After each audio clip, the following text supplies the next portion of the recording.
Item ಯಾವುದೇ ಇರಲಿ try ಮಾಡಿ ಆಚಿ ಚಿಕನ್ ಮಸಾಲಾ. ಆಚಿ ಚಿಕನ್ ಮಸಾಲಾ. ರಶ್ಮಿಕಾ ಮಂದಣ್ಣ ಮದುವೆಗೆ ಕ್ಷಣಗಣನೆ ಶುರುವಾಗಿದೆ. ನಾಳೆ ಬೆಳಗ್ಗೆ 10 ಗಂಟೆಗೆ ಉದಯಪುರದ ITC ಮೆಮೆಂಟೋಸ್ ನಲ್ಲಿ ಕಲ್ಯಾಣ ನಡೆಯಲಿದೆ. ರೋಷ್ ಹೆಸರಲ್ಲಿ ತಾರಾ ಜೋಡಿ ಹೊಸ ಬಾಳಿಗೆ ಎಂಟ್ರಿ ಕೊಡ್ತಾ ಇದ್ದು, ಬೆಳಗ್ಗೆ ತೆಲುಗು ಹಿಂದೂ ಸಂಪ್ರದಾಯ, ಸಂಜೆ ಕೊಡವ ಸಂಪ್ರದಾಯದಲ್ಲಿ ವಿವಾಹ ನಡೆಯಲಿದೆ. ಇನ್ನು ವಿರೋಷ್ ಕಲ್ಯಾಣಕ್ಕೆ ಕೇವಲ 100 ಮಂದಿಗೆ ಮಾತ್ರ ಆಹ್ವಾನ ಕೊಟ್ಟಿದ್ದಾರೆ. ಕುಟುಂಬಸ್ಥರು ಅತ್ಯಾಪ್ತರಷ್ಟೇ ವಿರೋಷ್ ಕಲ್ಯಾಣದಲ್ಲಿ ಭಾಗಿಯಾಗ್ತಾರೆ.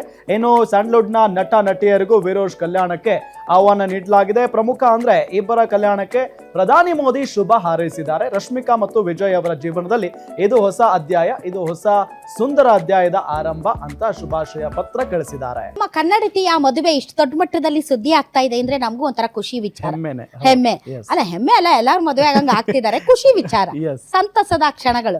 ವಿರೋಷ್ ಅಂದ್ರೆ ಏನು ಅಂದ್ರೆ ವಿಜಯ್ ಮತ್ತು ರಶ್ಮಿಕಾ ಅಂತ. ಶಾರ್ಟ್ ಆಗಿ ಅಭಿಮಾನಿಗಳು ಕೊಟ್ಟಿರೋದು ಹೆಸರು. ವಿ ಅಂದ್ರೆ ವಿಜಯ್ ಇಂದ ವಿ, ರಶ್ಮಿಕಾಗೆ nick name, pet name Rosh. So ಅದನ್ನ ವಿರೋಷ್ ಅಂತ ಮಾಡಿದ್ದಾರೆ. ಆಲ್ ರೈಟ್, ಒಳ್ಳೇದಾಗ್ಲಿ ಈ ಜೋಡಿಗೆ ಅಂತ ಹಾರೈಸ್ತಾ ನಾನು ಮತ್ತು ರಾಮ ಹೋಗ್ಬಿಟ್ಟು ಬರ್ತೀವಿ. ನಿಮ್ಮೂರಿನಿಂದ ವಿಶ್ವ ಮಟ್ಟದವರೆಗೆ ರಾಜಕೀಯ, ಸಿನಿಮಾ, ಸ್ಪೋರ್ಟ್ಸ್ ಯಾವ ಸುದ್ದಿಯೂ ಮಿಸ್ ಆಗಲ್ಲ. ಬರೀ ಸುದ್ದಿಯಷ್ಟೇ ಅಲ್ಲ, ಜೊತೆಯಲ್ಲೇ ಇರುತ್ತೆ ವಿಶ್ಲೇಷಣೆ. ಗ್ಯಾರಂಟಿ ನ್ಯೂಸ್ ನ ಸಬ್ಸ್ಕ್ರೈಬ್ ಮಾಡಿ, ಫಾಲೋ ಮಾಡಿ, ಕ್ಷಣ ಕ್ಷಣದ ಅಪ್ಡೇಟ್ಸ್ ಪಡೆಯಿರಿ.